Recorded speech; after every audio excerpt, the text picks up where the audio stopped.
The Memory Locket Story. Welcome to Moonsia on moonsia.com. It was a sunny morning at Maplewood Elementary School, and the second graders were buzzing with excitement.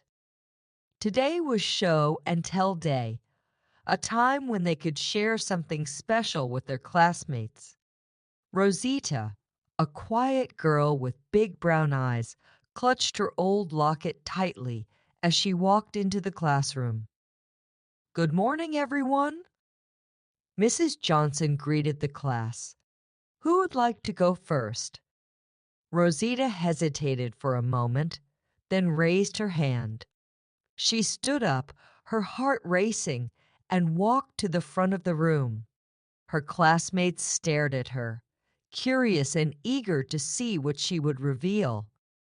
"I brought something very precious today," Rosita began. "It's my grandmother's locket."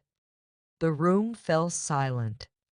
Rosita opened the small velvet box she had placed on the teacher's desk. Inside lay a delicate golden locket, its surface etched with intricate patterns. The chain was worn, and the locket itself had a tiny dent near the clasp.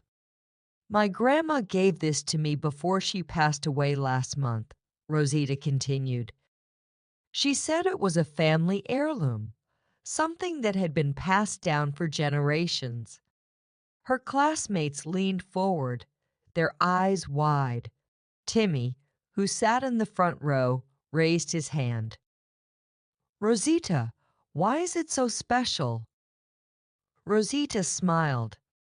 "Well, you see, this locket holds memories. When I miss my grandma, I can hug it, touch it, or even smell it."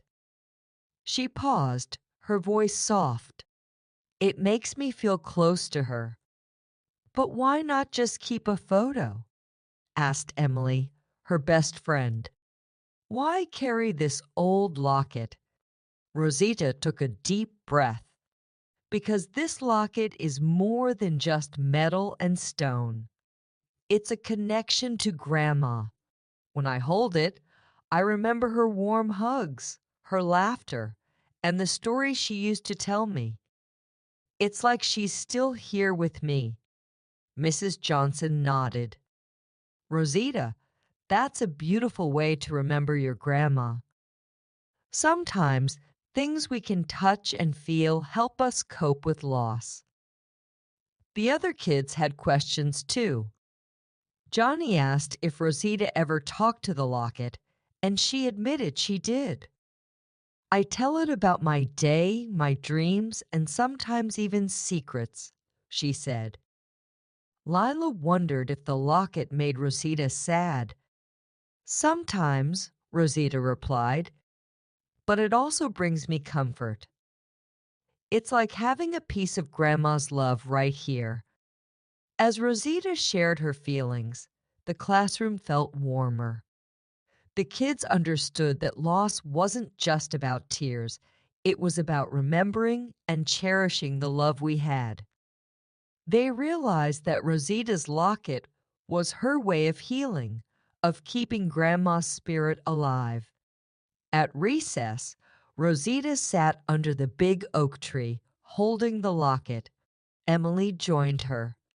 "Rosita," she whispered, "do you think our loved ones watch over us?" Rosita looked up at the sky. "Maybe," she said. "Maybe Grandma is up there smiling down on us." And so, Rosita's locket became more than an old piece of jewelry. It became a bridge between the living and those who had passed on, a reminder that love transcends time and space.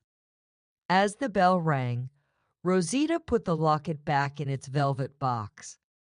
She knew that whenever she missed Grandma, she could hold it close and feel her presence. And maybe, just maybe, Grandma was listening too, from somewhere beyond the clouds.